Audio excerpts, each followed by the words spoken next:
Oi, pessoal, como é que tá? Nós trabalhamos nesses 5 estudos dirigidos sobre a filosofia. Desde a definição o que é filosofia, da importância da filosofia, enfim. Uma série de temas foram surgindo aí ao longo dos nossos estudos dirigidos. E o último tema, o tema 5, ele diz respeito à questão da ética, né? O que seria a ética? A ética, ela diz respeito ao mundo dos valores, é a análise crítica dos valores morais. Ética é mais do que uma tomada de postura do indivíduo frente aos valores, frente ao grupo em que ele interage. Ele segue, ele escolhe seguir ou não aqueles padrões, né? Enfim, e a ética, ela tá em todas as profissões, né? Nós trabalhamos com a ética profissional e trabalhamos com a questão do mundo da área de informática. Como é importante termos dentro da área de informática um padrão, uma definição ética. É tanto que vocês têm o código de ética do profissional da área, né? Da área de informática pela Sociedade Brasileira de Informática de Computação. Enfim, já que a gente está falando sobre tecnologia, né, falamos até da questão de controle de dados, né, a importância que tem esses controles de dados para vocês, vamos falar um pouquinho mais do papel da tecnologia atual. Né? O sexto estudo dirigido, ele vai falar um pouquinho dos avanços das tecnologias. E isso é muito importante para vocês como alunos da área de computação. Nós tivemos um grande avanço. Hoje, as tecnologias, elas ocupam um papel muito importante na área social, na área tecnológica, enfim, a tecnologia ela ultrapassou uma área, ela está em todas. O uso, por exemplo, da inteligência artificial, ela tomou conta, a internet das coisas, né? Que traz aí, por exemplo, os seres humanos, eles passam a usar muito smartphone, chega até ser constantemente controlados por essa tecnologia. Tem estudos aí que o ser humano vai utilizar chips, né, que fica entre a pele para poder ter o controle aí de todas as ações do indivíduo. Enfim, nós estamos a era da Revolução 4.0, que demonstra que a gente tem um lugar muito forte, a gente tem uma proximidade muito forte com as tecnologias, né? O pessoal da computação ama falar sobre isso, esse mundo tecnológico. E isso me lembra muito a uma série que está disponível no Netflix chamada Black Mirror, né? Black Mirror é uma série de vários curta-metragens, cada episódio é um tema, onde se explora muito, o pano de fundo são as novas tecnologias. Mas, ao mesmo tempo, as relações subversivas entre humanos dentro do sistema digital. O sistema digital, ele promove uma série de relações subversivas, né? Primeiro, nós temos cyberbullying, né? Parece que dentro do mundo digital a gente tem uma sensação de impunidade, né? É muito mais difícil você encontrar os subversivos digitais aí. Então, essa série Black Mirror, ela trata sobre uma emergência de uma pós-humanidade, né? Onde um fenômeno de emancipação progressiva do homem e de sua última conexão supraindividual. Então, assim, o pano de fundo da tecnologia e como que essa tecnologia ela pode destruir a humanidade. É uma visão extremamente catastrófica, né, apocalíptica sobre o mundo digital. Essa série, ela tem esse pano de fundo da tecnologia, mas ela traz uma discussão muito séria, que é a questão do transhumanismo e do pós-humanismo. Então, o que são esses conceitos? O que eles trazem de novo, né? Esses movimentos que comportam podem ser barrados ou podem ser regulados. Enfim, vamos estudar um pouquinho esses dois conceitos que são muito discutidos hoje na filosofia pós-estruturalista, que é o conceito de transhumanismo e pós-humanismo. Então, para a gente entender esses dois conceitos, nós temos que saber que o homem ele se encontra além dos limites. Ou seja, ele foi além do que a humanidade previu, né? A engenharia genética, a questão das terapias genéticas, a questão das células, né? Da clonagem, que é para fins terapêuticos ou fins reprodutivos, elas foram o limiar da humanidade, né? O homem pode fazer tudo. Então, desde a modernidade do século XV, quando viu o homem e suas potencialidades, até o século XXI, nós vimos que realmente o homem pode transformar as coisas.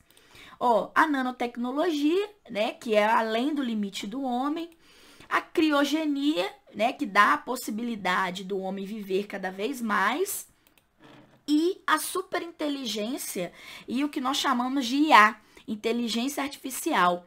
Então, isso demonstra que nós estamos, além da tecnologia. Então, para discutir essas ideias, a filosofia traz dois movimentos. O movimento transhumano, né, e o movimento pós-humano. Esse movimento transhumano, ele trabalha com a questão, o Bostrom, né, que está aqui ao lado, daqui nesse slide, ele mostra que a humanidade molda a nós próprios, né? As nossas vidas, a forma como interagimos, né? De acordo com os nossos valores mais íntimos. Então, quer dizer que tudo isso representa, essas tecnologias, representa o homem, né? Todos esses avanços, o ser, como se um homem tivesse, ele foi o responsável pelo desenvolvimento. Então, ele é papel fundamental aí. Ele não vai sair desse papel central, né? Então, indo além dos meios tradicionais, como educação, cultura, os meios tecnológicos, eles são vitais para transpor essas barreiras que nós temos, tanto física quanto mental, intelectual. Então, quer dizer que a tecnologia ela vem suprir as necessidades do homem. Esse é o movimento transhumano. E, consequentemente, o homem ele se adapta a isso tudo. Foi ele que construiu, né? Por outro lado, nós temos um outro movimento, um movimento mais pessimista, né? Da questão do papel do homem, que é o pós-humanismo. O termo define mesmo, é pós o ser humano. Quer dizer que as novas tecnologias, máquinas, elas podem vir a substituir a humanidade, né? A questão da clonagem, a questão dos ciborgues, né? Enfim, elas podem vir a substituir o ser humano. Então, ela determina 4 pilares, 4 características fundamentais. Modelos de informação são mais importantes ou essenciais à natureza do que qualquer material. Então, o que vale nessa nova era que nós estamos vivendo, de acordo com a Pecini, é o transporte de informações, né? Então, de maneiras que o estar encapsulado no substrato biológico, ou seja, o corpo, é um acidente da história, é uma inevitabilidade da vida. Então, assim, o ser humano é uma carga material apenas, né? Não existe nada imaterial. Então, alma, que a religião prega, isso não existe. A consciência é um epifenômeno, ou seja, não existe uma alma imaterial. Então, terceira, o corpo é uma prótese, né? Essas próteses que são construídas, né? Que nós sabemos usar e manipular. Então, algo bem material. Né? Então, com isso, a gente pode sempre aprimorar a função do ser humano. Com as máquinas, por exemplo. Nossos corpos, eles são criados e aos poucos a gente vai poder manipular e em alguns momentos substituí-los. Né? Por exemplo, hoje, quando uma pessoa vem a perder algum membro, ele é substituído por quê? Por uma prótese. Então, em alguns casos, como a tecnologia está muito evoluída, até é melhor do que o corpo. Né? Então, isso tudo faz com que o ser humano ele seja cada vez mais descartável. né? Então, o ser humano, ele pode, ele só vai conseguir se desenvolver se ele for capaz de conectar com máquinas inteligentes, né? A questão da IA, né? Da inteligência artificial. Então, parece que o ser humano é cada vez mais descartável. Não existe diferenças essenciais ou absolutas entre a existência corpórea e a simulação computacional, por exemplo. Então, são mecanismos cibernéticos, organismos biológicos, tecnologia robótica. Então, isso tudo vai substituindo o homem em algum momento, né? Então, cadê o papel do homem como um ser criador disso tudo? É que a criatura ela vai substituir o criador, né? Então, essa é a visão da pós-humanidade. Então, isso é muito claro dentro da ferramenta, daquela série Black Mirror, né? Que mostra que as tecnologias, elas vão ser criadas pelos seres humanos e cada vez mais elas vão sendo substituídas. Então, assim, tem vários filmes que falam sobre isso e que é uma visão meio apocalíptica do desaparecimento do homem, né? Essa é o pós-humanismo.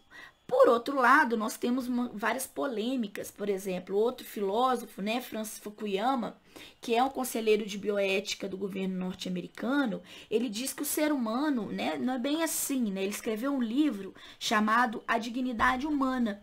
O ser humano ele é imprescindível, né? Olha só, o autor ele defende que o ser humano deve ser definido como um ser de maneira natural, né? Então, e não com uma maneira genética modificada, fruto da biotecnologia. Então, o homem, ele tem um espaço na humanidade, né? Ele criou esse termo humanidade. A raça humana é um produto de um processo de evolução e que vai ao longo de milhares de anos ocorrendo processo evolutivo, processo que alguma forma, de alguma sorte, né, se estenderá muito no futuro. Então, o homem, ele ainda é essencial de acordo com o livro A Dignidade Humana. Não há características humanas fixas. Então, o homem é capaz de se adaptar sempre, exceto por uma capacidade geral de escolher o que queremos ser, né? Então, o homem tem essa capacidade de adaptação ao longo da sua vida. Então, qual que seria a diferença, né? Você vai vendo aqui a evolução humana, né? Qual que é a diferença? A diferença é que essas teorias, a pós-humana é um pouquinho apocalíptica, né? Mas a transhumana, ela trabalha com as criações humanas. O homem, ele foi tão essencial dentro da história da humanidade que ele criou as tecnologias, né? Então, por exemplo, e trouxe em alguns momentos a tecnologia para o bem, né? Para melhorar a qualidade de vida humana, mas em alguns momentos ele trouxe para o mal, né? Vem esse dilema ético ainda. Nós estamos, apesar do desenvolvimento da tecnologia, o dilema ético é muito importante, né? E mais do que isso, ele trouxe tecnologias muito importantes, mas também destruidoras, né? Com bombas nucleares e etc. É a questão sociedade do consumo também, que pode ser um dos principais fatores para a desestruturação da humanidade. Então, fato, mas também, por outro lado, o homem trouxe a dialética, que é a reconstrução constante, né? Então, assim, nós estamos positivo, positivo e negativo. Isso a gente tem que saber que essa luta por um futuro pós-humano, ela está em todas as instâncias, na área jurídica, na área política, na área social, e são desafios que a gente tem que encarar. O homem desenvolveu tanta tecnologia, mas a sociedade, a cultura, a questão de igualdade, a questão, ela ainda está por ser resolvida. E é principalmente a questão ambiental que ainda desponta aí como um dos principais problemas em relação a essas novas tecnologias. O fato é que o homem, ele tem uma natureza autodestrutiva, de autodestruição. E essas tecnologias, elas podem ser responsáveis por essa autodestruição ou também para benefícios humanos. Cabe nós escolhermos. O fato é que o ser humano nunca foi tão essencial para o desenvolvimento da humanidade, seja em momentos de retroceder ou de avançar, né? Então, nós estamos aí no limiar da nova era. E aí a gente tem que fazer uma escolha ética. O que, que nós, hoje, futuros profissionais da área de informática, queremos para a nossa vida? Será que a tecnologia ela ocupa tanto espaço? E a questão humana? Aonde que ela está? Então, isso é para vocês pensarem um pouquinho, para discutirem em sala de aula. Então, pessoal, um grande abraço para todos. Espero que vocês tenham aproveitado muito essa disciplina, porque essa disciplina é muito mais para a gente refletir. Vocês têm toda a técnica na área da informática, na área de computação, mas vamos refletir um pouco sobre os avanços da tecnologia no mundo atual. Espero que vocês façam a leitura do texto, façam a análise desse seriado Black Mirror e avaliem um pouquinho se a tecnologia é tão positiva ou ela tem algo negativo para nos passar, bom? Então, um grande abraço aí e até a sala de aula.